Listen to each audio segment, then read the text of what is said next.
오늘 주시는 하나님 말씀 히브리서 1장 1절에서 9절까지 말씀입니다. 저와 여러분이 한 절씩 교독하겠습니다.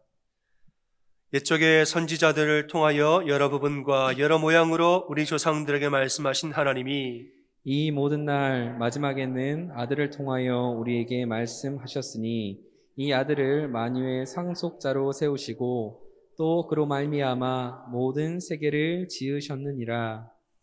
이는 하나님의 영광의 광채시여 그 본체의 형상이시라. 그의 능력의 말씀으로 만물을 붙드시며 죄를 정결하게 하는 일을 하시고 높은 곳에 계신 지극히 크신 이의 우편에 앉으셨느니라. 그가 천사보다 훨씬 뛰어남은 그들보다 더욱 아름다운 이름을 기업으로 얻으심이니 하나님께서 어느 때에 천사 중 누구에게 너는 내 아들이라 오늘 내가 너를 낳았다 하셨으며 또다시 나는 그에게 아버지가 되고 그는 내게 아들이 되리라 하셨느냐. 또 그가 맏아들을 이끌어 세상에 다시 들어오게 하실 때에 하나님의 모든 천사들은 그에게 경배할지어다 말씀하시며 또 천사들에 관하여는 그는 그의 천사들을 바람으로 그의 사역자들을 불꽃으로 삼으시느니라 하셨으되 아들에 관하여는 하나님이여 주의 보좌는 영영하며 주의 나라의 규는 공평한 균이이다. 주께서 의를 사랑하시고 불법을 미워하셨으니 그러므로 하나님 곧 주의 하나님이 즐거움의 기름을 주께 부어 주를 동류들보다 뛰어나게 하셨도다 하였고. 아멘. 할렐루야. 아멘. 우리 서로 전후좌우로 인사 나누시겠습니다. 참 잘 오셨습니다. 서로 인사 나누십니다. 참 잘 오셨습니다, 여러분. 아까 찬양하는데 참 제가 가사의 은혜를 많이 받았습니다. 우리 그 가사를 잠깐 띄워주실래요? 아까 찬양했던 가사를 좀 한번 띄워주세요. 십자가를 제일 뒤에서 두 번째 걸로 한번 띄워주세요. 뒤에서 이거 험한 십자가에 주가 흘린 피를 무슨 마음으로 바라봤다는 거죠? 믿는 마음으로 바라봤더니 그 피가 무슨 피입니까? 아유, 나를 용서하고 내 죄를 사하려고 올리신 보혈이더라 이 말이죠. 안 믿는 마음으로 바라볼 땐 저게 뭔가 싶어도 믿는 마음으로 바라보니까 저 십자가가 아유, 내 죄를 위해 흘린 내 보혈이구나. 이걸 알게 됐대요. 그 다음 거 넘겨주세요. 최후 승리를 얻기까지 십자가를 사랑하고 빛난 멸류관 받기까지 무슨 십자가 붙듭니까? 험한 십자가. 여기 십자가가 매끈한 게 이뻐도 지기에는 어려워요. 그지요? 십자가 지는 거 쉽지 않습니다. 그런데 멸류관 받기까지 십자가 좀 험해도 나는 험한 십자가 붙들고 험한 십자가 붙들겠네. 이러면서 찬양이 끝났어요. 저 마음에 얼마나 감동이 왔는지 하나님 은혜인 줄 믿습니다. 오늘 우리 이제 히브리서 말씀을 나누는데 이게 예수님의 십자가에 대한 이야기예요. 참 어떻게 이렇게 알고 하시는지 어떻게 하시는지 모르겠는데 너무 잘 맞아요. 이게 한 마음을 주신 하나님 은혜인 줄 또 믿습니다. 먼저 여러분께 양해를 좀 구하는 것은 제가 지금 목감기에 좀 들렸습니다. 목감기가 왔는데 혹이라도 이게 제가 마스크를 벗고 예배를 진행하기 때문에 성도들에게 피해가 안 갈까 제가 검사를 많이 했습니다. 집에서 검사하고 PCR 검사를 2번 하고 총 3번을 검사 다 해서 코비드가 아니다. 네거티브가 나와서 제가 아주 감사한 마음으로 오늘 여러분을 만납니다.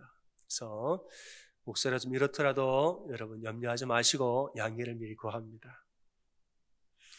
오늘부터 이제 3주 동안 우리는 전교인 특별 새벽 기도회로 나아갑니다. 그리고 3주 동안에 히브리서 말씀으로 여러분과 은혜를 나누고자 합니다. 히브리서의 제목은 그 원어를 보면 히브리인들에게라는 말이에요. 그러니까 대상이 히브리인이라는 말이죠. 특별히 그냥 히브리는 유대인인데 그냥 유대인은 아니고 특별히 유대인 중에서 기독교인으로 개종한 말하자면 유대 기독교인들, 유대인이면서 기독교를 개종한 유대 기독교인들을 향한 서신이다. 이것을 알 수가 있습니다. 편지의 대상은 분명합니다. 근데 문제는 저자가 누군지를 몰라요. 누가 이걸 썼는지 어느 시점에 쓰여졌는지를 아무도 모릅니다. 그래서 신약의 27권을 정경으로 만들 때에 몇 차례에 걸쳐서 27권을 확정을 했는데 히브리서는 논란의 여지가 좀 있어서 뒤로 밀리다가 제일 마지막에 정경으로 확정이 됐습니다. 그러면 이렇게 불확실하고 저자와 시기를 알 수 없는 책을 왜 마지막에 미뤄서까지 정경에 확정을 했는가? 그 이유는 히브리서에서는 예수 그리스도에 대해서 너무나 분명하게, 너무나 확실하게 설명을 잘하고 있기 때문에 이 서신은 꼭 넣어야 된다. 그래서 성경에 넣었다는 말이에요. 히브리서의 핵심을 한마디로 제가 말하자면 간단합니다. 모든 이름 위에 뛰어난 이름, 예수 그리스도. 아멘. 이게 히브리서의 핵심이에요. 예수 그리스도는 누구냐? 모든 이름 위에 뛰어난 이름이 예수 그리스도다. 특별히 유대 기독교인들, 유대인으로서 기독교인을 개종한 유대 기독교인들에게는 예수 그리스도는 너희가 아는 아브라함과 모세와 각종 선지자와 그 누구들보다도 견주어서 비교할 수 없는 우월함을 가진 분이 예수 그리스도다. 유대교와 기독교를 비교하지 말라는 거예요. 이 얘기를 하고 있는 게 히브리서입니다. 그럼 왜 예수 그리스도의 우월함을 왜 말하고 있는가? 이 유대 기독교인들이 처음에는 은혜를 받아서 기독교인이 되었다가 나중에 몇 가지 이유들로 인하여서 다시 유대교로 돌아가려고 하는 사람이 많았다는 거예요.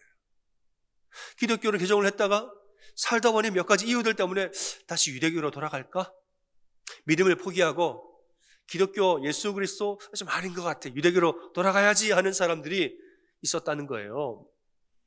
그 이유는 뭐냐? 세 가지로 볼 수가 있는데, 첫 번째는 주변의 사회의 박해가 심했기 때문입니다.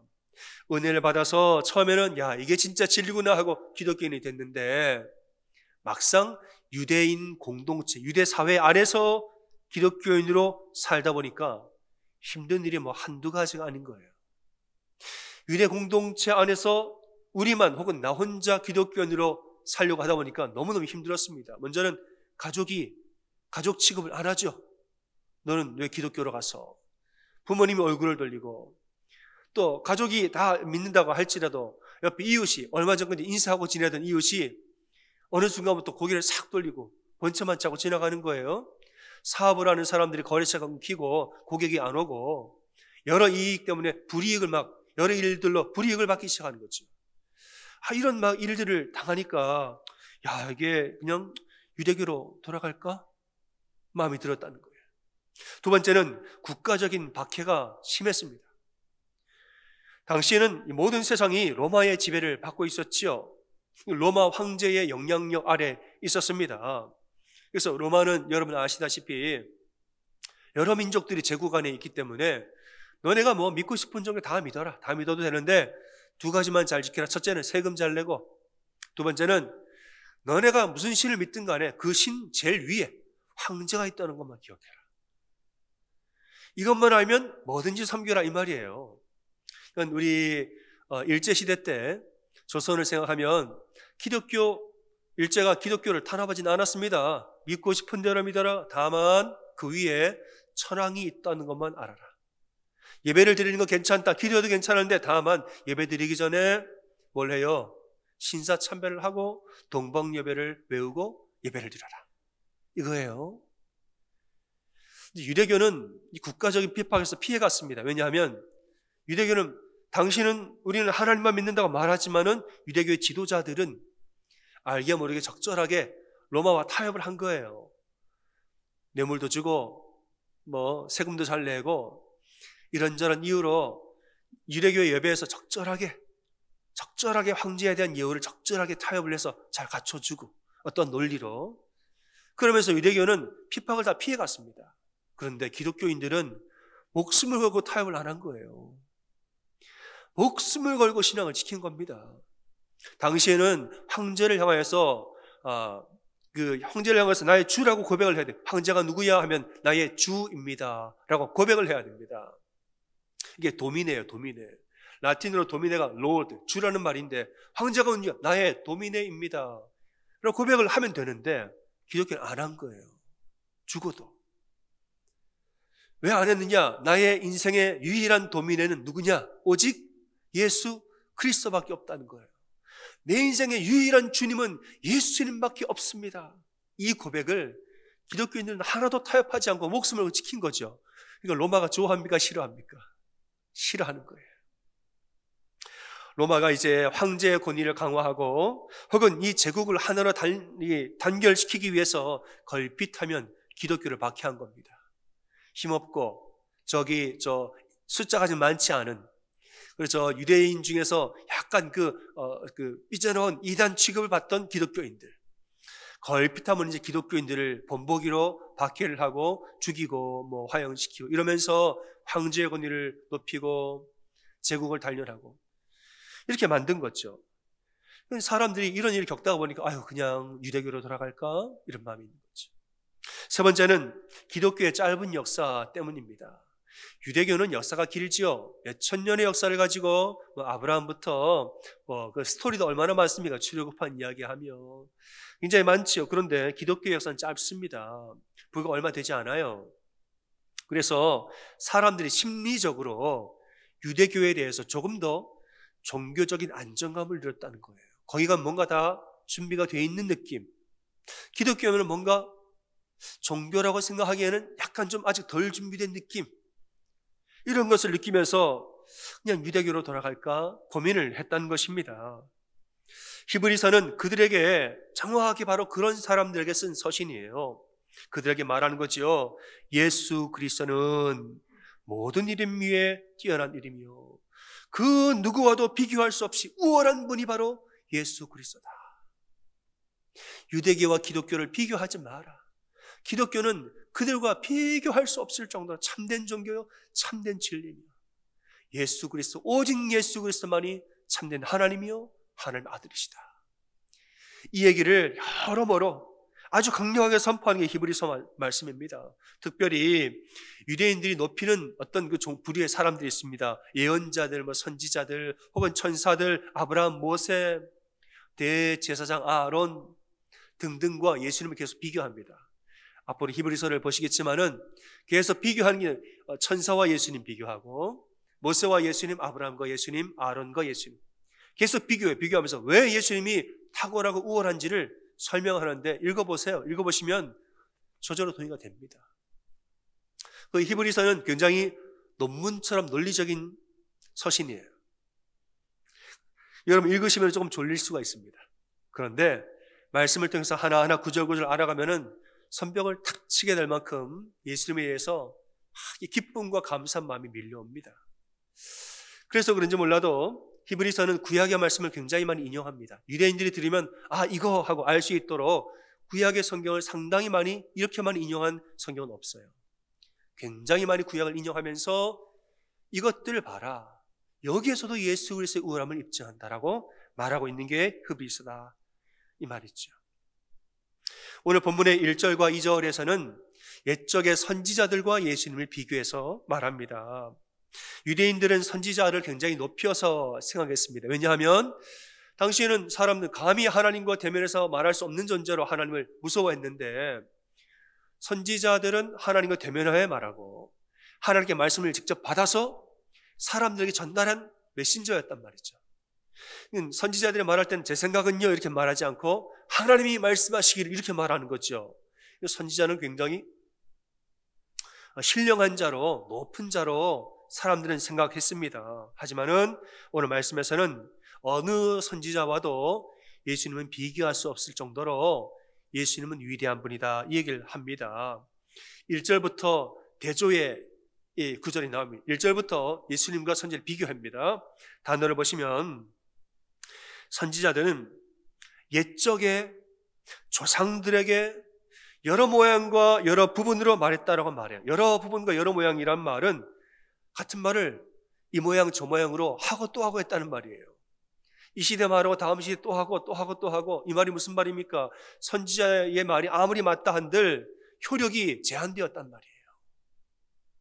효력이 제한돼서 그 선지자의 말이 영원하지 못했다는 겁니다. 그러니까 하고 또 하고 이 모양 저 모양을 자꾸 말했다는 거지요. 게다가 누구예요? 옛적에 누구에게?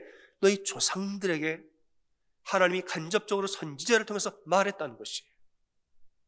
하지만 예수님 어떤 분이냐? 오늘날에는 이렇게 말해요. 이거 벌써 다른 거지요. 오늘날에는 하나님이 그 아들을 통하여, 누구를 통해요? 아들을 통하여 누구에게요? 우리에게 직접적으로 말씀하셨다라고 말하고 있습니다. 이게 바로 기독교가 믿는 복음이다, 이렇게 말하는 거예요. 유대교의 진리와, 유대교가 말하는 진리와 기독교가 말하는 복음은 차이가 있다는 거예요. 옛적과 오늘날의 것, 대언한 것과 하나님 직접 말씀하신 것, 제한적인 효력과 영원한 효력이 있는 것이다. 벌써 1, 2절부터 비교를 하고 있습니다. 그럼 그 아들이 누구냐? 3절에 보니까 하나님의 영광의 광채시여. 그 아들은 그저 아들이기만 한 것이 아니라 하나님의 영광의 광채라. 그 다음에는 그 본체의 형상이라고 있습니다. 본체의 형상이라는 말은 이 아들은 아들이면서도 동시에 하나님 그 자체라는 말이에요.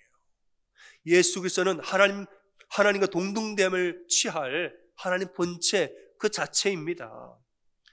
이 분이 오늘날 우리에게 오셔서 직접 말씀을 전하셨다는 거예요. 여러분, 메시지의 중요성은 메신저의 권한에 따라 달라집니다. 어떤 사람이 메시지를 전하는가에 따라서 그 메시지의 중요도는 달라집니다. 권한이 별로 없는 사람, 말하자면 말단 직원이 나와서 성명서를 발표해요? 그럼 그건 별로 중요하지 않은 메시지라는 증거죠. 말단 직원이 메시지를 전하면 이 메시지는 크게 중요하지 않다는 증거입니다. 그런데 권한을 많이 가진 사람이 와서 메시지를 전해요. 이 메시지는 중요하다는 증거죠. 그러면 하나님 자신이 이 땅에 내려오셔서 메시지를 전하면 이 메시지가 그 전의 메시지와 비교가 될 수 있습니까? 없는 거예요. 아무리 많은 선지자가 와서 하나님 말씀을 대언하였어도 이제는 하나님 자체, 하나님 본체 혹은 그의 아들이 이 땅에 직접 오셔서 복음을 전하셨다면 이 기독교의 복음은 유대교의 진리, 유대교가 말하는 진리와는 비교할 수 없을 정도로 놀라운 복음이라는 것을 말하고 있는 겁니다. 또 그분은 어떤 분이냐? 능력의 말씀으로 만물을 붙드신다, 이렇게 말했습니다. 말씀으로 만물을 붙드는 분이다. 그리고 죄를 정결케 하는 일을 하시고 이제는 높은 곳에 계신 지극히 크신 이의 우편에 앉으시느니라.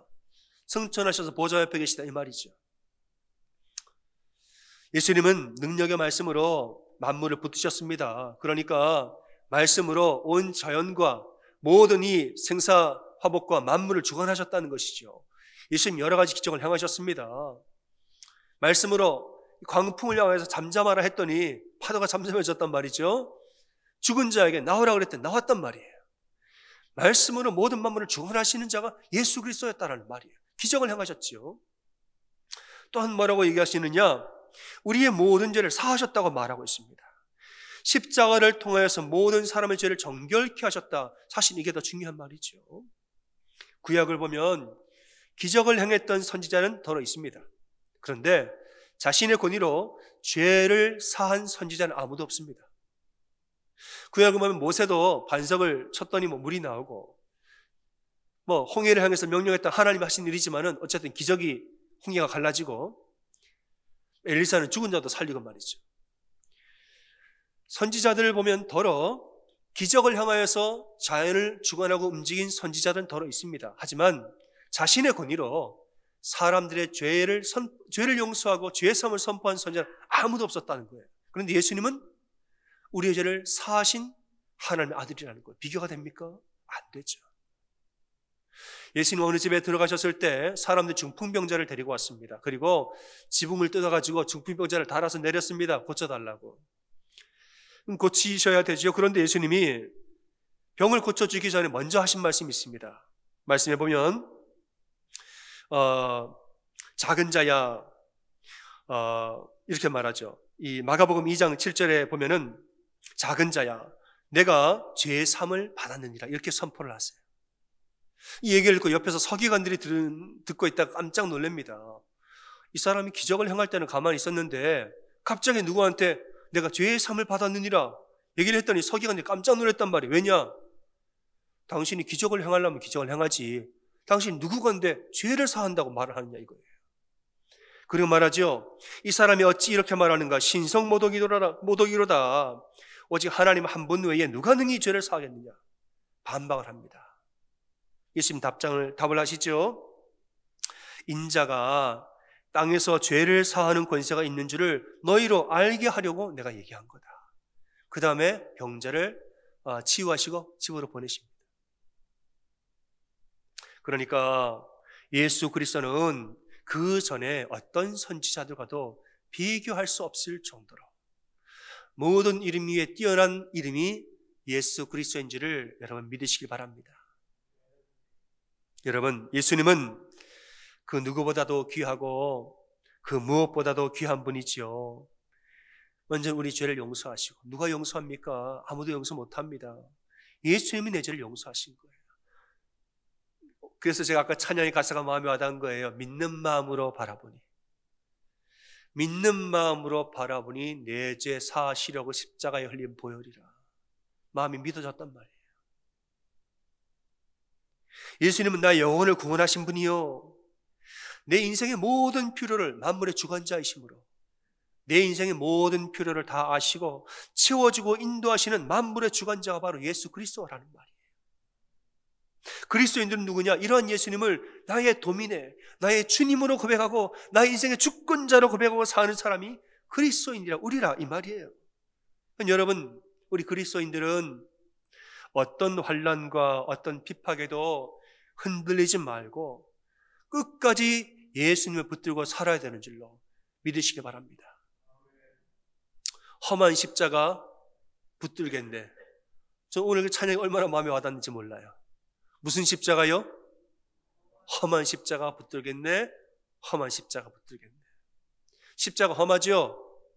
십자가는 복덩어리이기도 하고 참된 행복이기도 하지만 지는 건 쉽지 않아요. 하지만 그 십자가를 질 때는 놀라운 영광이 그에게 임하는 것이지요. 예수님은 환난이 올 때 먼저 버려야 할 존재가 아니라 더 붙들어야 할 분이 예수 그리스도입니다. 사람들 착각을 해요. 신앙생활 할 때 고난이 오고 환난이 오고 삶이 어려워지면은 믿음부터 먼저 내려놓습니다. 그러면 안 됩니다. 반대로 해야죠. 환난이 오면 믿음부터 먼저 붙들어야죠. 예수님부터 먼저 붙들고 기도부터 먼저 해야, 그래 이 환난을 이기는 것이에요.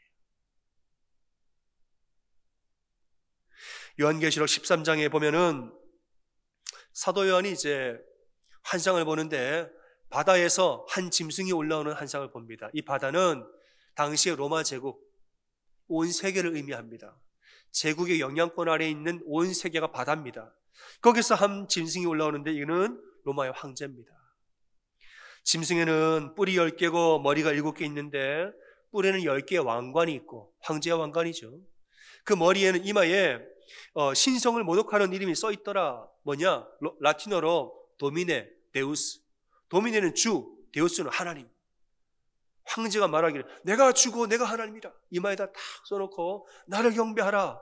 신성을 모독하면서 온 세상을 호령한다, 이 말이에요. 이 사단이 이제 이 짐승에게 권세를 주는데, 이 권세를 받아서 짐승은 또 하나님의 자녀들을 혹독하게 박해를 합니다. 말씀 이렇게 나와요. 하나님 자녀들 찾아가가지고 혹독하게 박해를 하고 아주 그냥 핍박을 하는데, 심지어는 성도들 이긴다고 말합니다. 성도들이 못 이기고 성도들이 집니다. 황제가 이겼어요. 성도들을 이겨버린다고 말하고 있습니다. 그러면서 사도 요한은 이렇게 말씀합니다. 우리 중에 사로잡힐 자는 사로잡혀 갈 것이고 칼에 죽을 자는 죽을 것이라고 말해요. 못 견딘다는 거예요.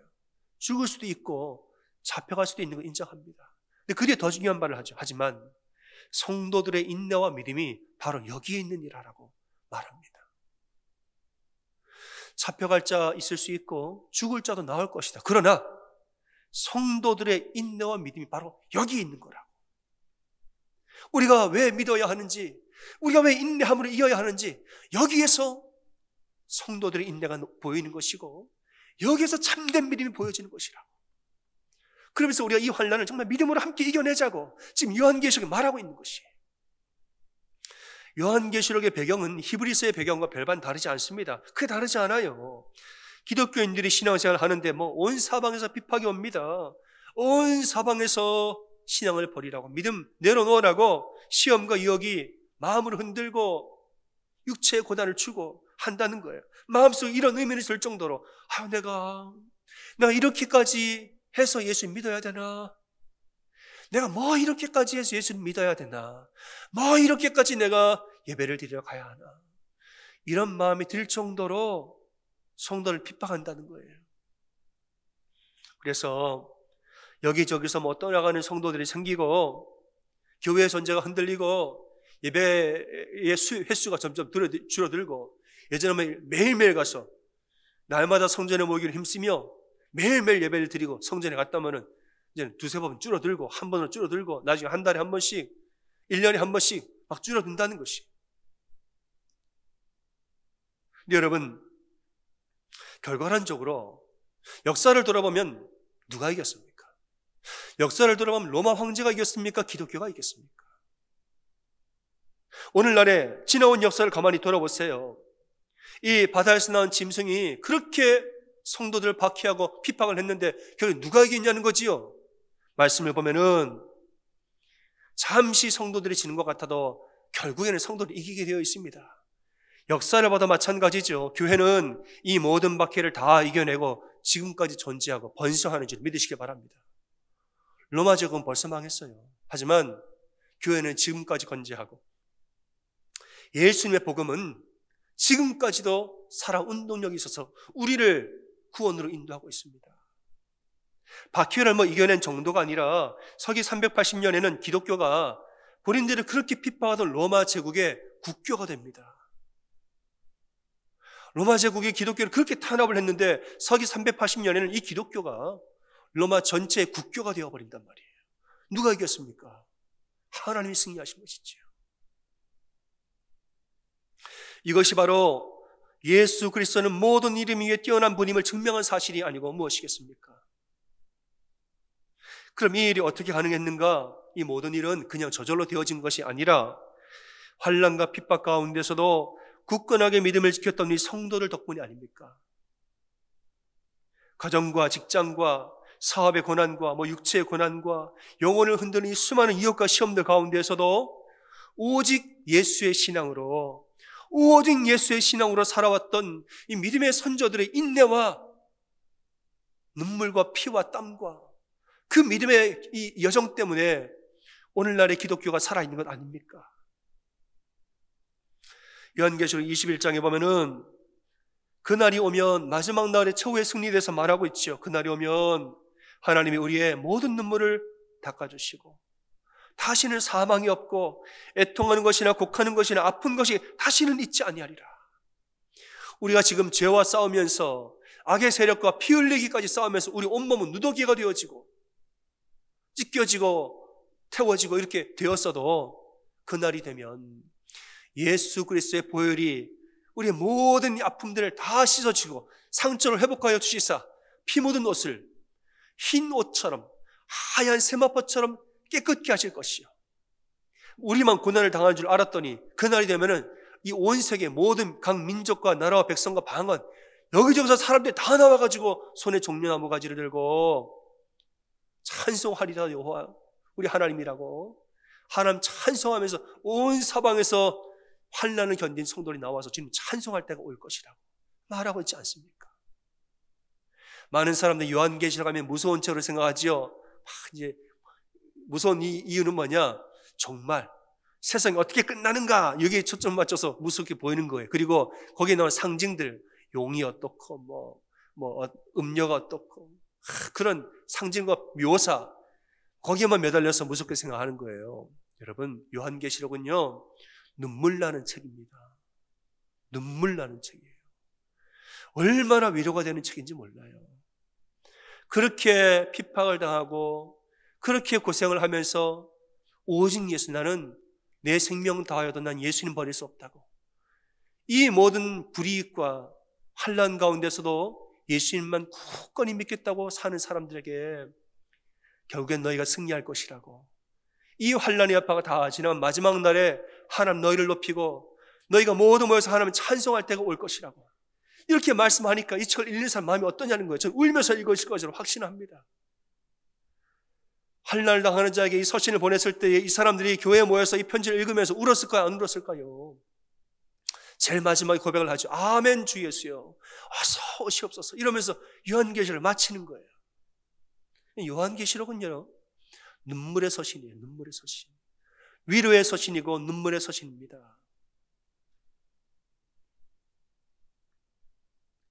여러분, 우리에게도 이러한 오직 예수의 신앙이 있기를 주님의 이름으로 축원합니다. 오직 예수의 신앙이 우리에게도 있어야 되는 거예요. 팬데믹의 2년간의 기간 동안에 이것이 마치 오늘날의 성도들에게는 일종의 환난입니다. 종류는 다른 것 같지만 환난이었던 거예요. 제가 재밌는 통계를 봤는데 작년 11월에 얼마 되지 않았죠. 작년 11월에 미국의 바나그룹이 발표한 자료가 있습니다. 그 자료에 의하면은 미국에 있는 목회자들 중에 36%에 해당하는 목회자들이 팬데믹 기간 동안에 전임 목회를 그만둘까 하고 고민한 적이 있었대요. 저는 이 사실은 놀라웠습니다. 그냥 어떤 파트타임 하시는 분들이 아니라 전임 목회자들 중에서, 전임 풀타임으로 교회를 담임하는 목사님들 중에서 팬데믹으로 뭐 여러 가지 어려움이 오니까 36%가 이참에 그냥 전임 목회 그만두고 다른 일 하면서 돈을 벌까? 36% 고민을 했다는 거예요. 이걸 보고 목사님들이 이렇게 고민을 하면 성도들은 고민을 오죽 했을까? 성도들은 이참에 예배 드리지 말까? 이참에 예배 좀 줄일까? 이참에 좀 가끔씩 예배 드릴까? 얼마나 고민했을까? 이런 생각을 하게 됩니다. 여러분, 팬데믹의 환난은 장차 올 마지막 때의 환난을 미리 보여주고 있는 것입니다. 마지막 때가 되면은 불같은 시험이 성도들에게 임할 때인데, 그때에 너희들 불같은 시험이 너희에게 올 때 너희는 정말 끝까지 인내하고 믿음으로 신앙을 지킬 수 있느냐? 이 질문을 지금 우리에게 던지고 있는 것입니다. 여러분, 불같은 시험이 와도 여러분은 끝까지 믿음 지키는 성도로 사시겠습니까? 팬데믹이 지금 여러분에게 물어보고 있는 것입니다. 여러분 답을 하셔야 됩니다. 답을 하셔야 돼요. 여러분. 어떻게 답을 하시느냐? 여러분 신앙생활로 답을 하시는 겁니다. 나는 목숨을 걸고 예배를 드립니다. 오직 예수입니다. 기도하겠습니다. 신앙 버리지 아니하겠습니다. 이 여러분의 삶과 여러분의 신앙생활로 답을 하셔야 되는 것이에요.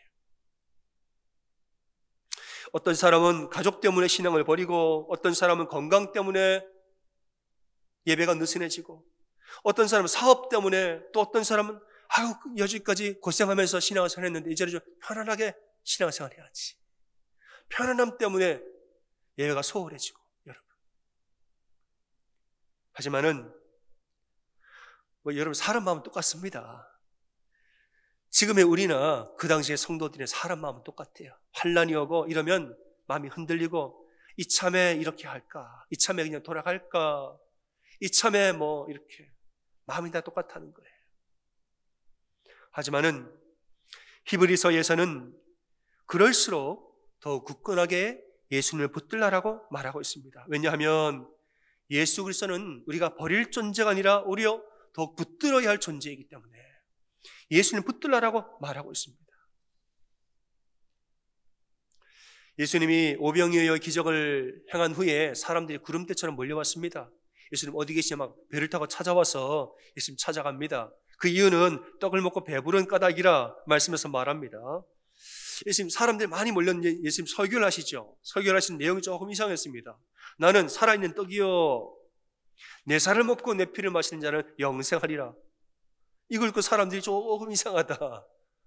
아니 지금 무슨 말이지? 내가 살아있는 떡이라고, 나를 먹고 마시라고, 지금 무슨 말이야? 갸우뚱하면서 사람들이 그때부터 또 떠나갔다는 거예요. 그들과 함께 있었던 제자들의 수많은 제자들이 떠나갔더라라고 말합니다.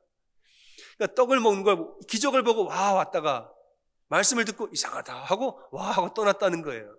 그때 예수님이 제자들에게 물어봅니다. 너희도 가려느냐 하고 물었더니 베드로가 대답합니다. 주여, 영생의 말씀이 주께 있사오니 우리가 누구에게로 가오리까?